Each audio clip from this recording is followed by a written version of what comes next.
Hello everyone, Imperatus here again with another album review. This time we're digging into a classic, Emperor's In the Nightside Eclipse. Released in 1994 on Candlelight Records, this was their studio debut, and what an impact this had on the underground metal scene at the time. This is one of the first instances in the second wave of black metal of symphonic black metal done right. It still had the epitome of black metal with tremolo picking and blast beats, guttural screams that every other black metal band was doing or attempting to do at the time.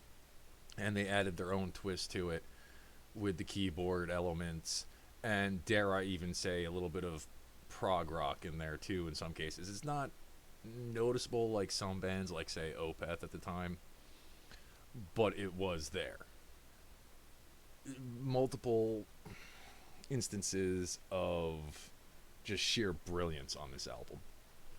This album would give you 9 killer tracks of black metal, with some standouts being Eno a Satana, which led the last track on the album, which also led into their slight stylistic change on their next album. Still black metal, still fucking killer, but a little different than this album, and I do plan on reviewing that in the future. But other tracks that stand out, and some of them are very well known in the black metal scene, like Beyond the Great Vast Forest, I Am the Black Wizards, Into the Infinity of Thoughts. And these were all relatively decent length songs, the longest one being 8 minutes and 14 seconds, and the shortest being 4 minutes and 48 seconds. This is a great album to take a drive to with, or just if you want to just sit back and relax and listen to something. I can't recommend this album enough, especially in the winter at night, because it does have that cold Norwegian black metal sound. This is such a album of importance in the black metal scene, because it showed people who at the time were just laughing at these crazy kids from Scandinavia that they could put out an album of substance. And when I say crazy kids in Scandinavia, I'm not just referring to Emperor, I mean the black metal scene as a whole. It was looked at as a joke in the 90s. Trust me, I was there. Not in Norway, but alive in the 90s. And they did re-release the album in 99. I'm not sure the label who re-released it, but it's not hard to find. It did add 2 more tracks to the album. They were both covers. One was A Fine Day to Die by Bathory, which is an amazing cover. They did a great job with that.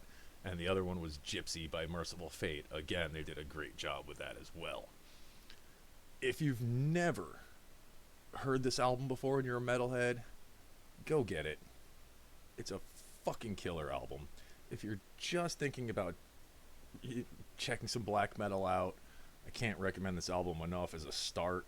This was one of the first albums I heard between this and Dissection's Storm of the Lightsbane.